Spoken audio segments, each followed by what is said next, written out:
Good morning, my Real News Media TV family. Thank you so much for tuning in this morning, and I'm wishing for everyone a wonderful and a productive day.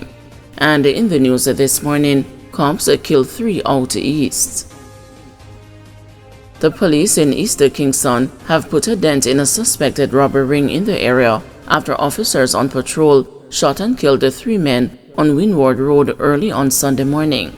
All 3, 2 of whom were teenagers, were from East Kingston addresses. A police corporal was reportedly shot in the leg during a shootout with the men, while 2 firearms, including a Sig Sauer and a Ruger 9mm pistol with several rounds of ammunition, were seized following the encounter. A 48-hour curfew was in effect in the area at the time of the shooting. The curfew began at 6 p.m. Friday and ended at 6 p.m. Sunday.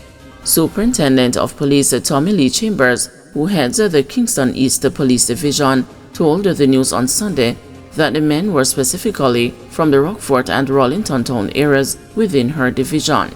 The young men have been identified as 17-year-old laborer O'Shane Stubbs, otherwise known as a Moonhead, 20-year-old deliveryman Keshawn Smith, otherwise known as a Brimax, and a 19-year-old car wash attendant Abondo Campbell. My team was traveling on Windward Road when men aroused their suspicion, and the police team stopped and alighted from their unit and gave verbal instructions to the men. After doing that, the men pulled their firearms and opened a gunfire at the police team, Chambers recounted. The police took evasive action and returned the fire. After the gunfire subsided, all 3 men were observed with gunshot wounds. 2 firearms were seen beside them. Chambers said based on feedback, the men have been terrorizing residents and wreaking havoc for a period of time in the Jackson Road, Rollington Town, and Windward Road space. I can't say if they were affiliated with any gang in particular. They were not on our wanted list. However, a series of events have been taking place on the Windward Road strip for a period of time. People have been reporting that they have been robbed coming from the automated teller machine. Based on intelligence we have been picking up, they might be persons who would watch people who use the machine, Chambers said. Police statistics show that robberies have increased in the division by 19.2% this year compared to the corresponding period in 2023. From January 1 to November 9, a total of 31 robberies were recorded in the division compared to 26 robberies from January to November 2023. 3 beryllium security guards in custody following theft of $20 million from courier truck. The news has been informed that 3 security guards employed to Beryllium Security Limited have been taken into custody for questioning in connection with the theft of several money bags with $20 million from a beryllium courier truck. The money was stolen from the courier truck in East Kingston on Thursday. It is reported that about 10 a.m., the courier truck with a 3-member crew was transporting 48 bags containing money to Norman Manley International Airport. During the journey, the driver was reportedly alerted by a motorist that 2 bags had fallen from the truck and that the rear door was open near Rockford Mineral Bath along the Sir Florizel Glassbowl Boulevard. The crew chief reportedly stopped the truck and went to investigate and found the door open.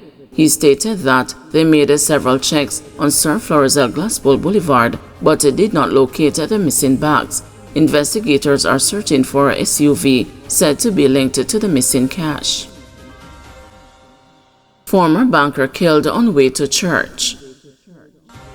Althea Graham Dolly rested her Bible on a chair and, having donned her hat in preparing to head off to church, was turning back to retrieve something when gunmen who had been traveling in a motor car attacked and shot her several times Sunday morning. The Montego Bay businesswoman, a former banker, was killed at her Boog Village home. She was 52 years old. Graham Dolly had just returned to school to study law, a dream she had had over the years. After her murder yesterday, her church family described her as a faithful member who reveled in music.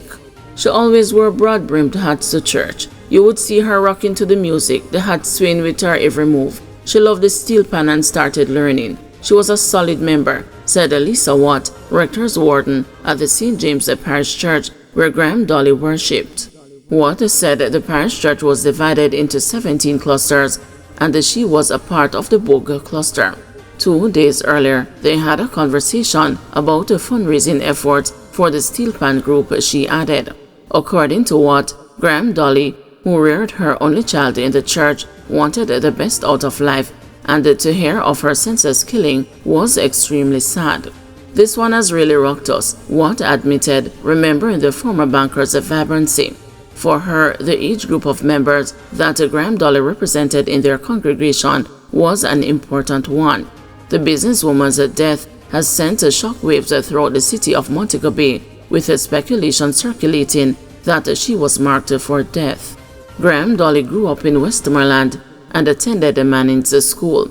She studied at the University of Technology, where she earned an MBA, and earlier she did her undergraduate in business administration at the University College of the Caribbean. In her early years, she worked at Victoria Mutual as a branch secretary before joining Sagicor Bank, where her last position was personal banker. She also spent time at Pan-Caribbean Financial Services Limited, where in 2009 she was named the Team Member of the Year. According to reports from the police, about 7:30 Sunday morning, loud explosions woke the usually safe community. The police were called and on arrival saw Graham Dolly's body lying face down in a pool of blood. She had been shot in the upper body and head.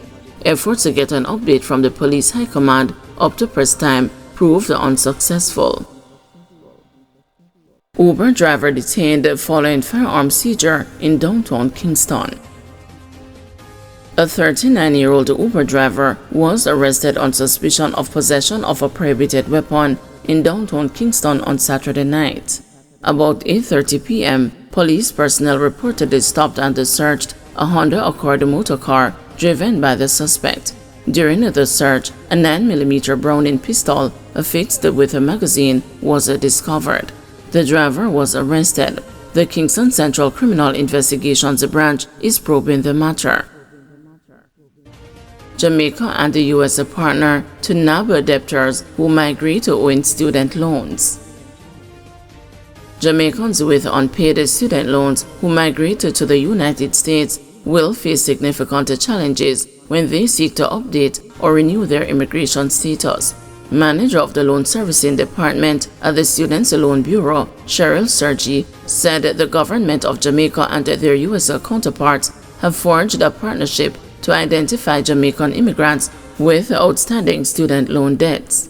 She cited cases of several categories of professionals who she said have migrated to the U.S., among other countries, leaving unpaid student loans, pointing out that when they leave, we are not able to fully track their whereabouts and those loans tend to go bad. People who may have migrated on the J-1 visa and wanted to renew their status in the U.S. before they can actually do that, there is an arrangement where the U.S. government needs to find out from us in Jamaica if this person is indebted to the government, Sergi said. This, she said, is to determine whether an individual has an outstanding loan balance before their immigration status is changed. Sergi emphasized that clearing the loan would not only involve bringing the account up to date, but also fully settling the debts. It is at this point that you'll find most of these beneficiaries will actually start servicing their loans because we did not know and they didn't communicate with us that they migrated, she explained. Sergi said the arrangement with the U.S. government has assisted the agency in collecting outstanding loans. She, however, cautioned that it is best if persons notify the Bureau prior to migrating and arrange to service their debts. Before you get to that point, we want the persons to be responsible borrowers. This is why we've actually launched our financial literacy program to know how we can assist and how the beneficiaries may go about repaying their loan and do not wait until it gets to that point of the loan being bad or we have to solicit debt collectors to try and locate you, Sergi said. Guys, thanks for watching. Please join us this afternoon at 2 p.m. for another news update.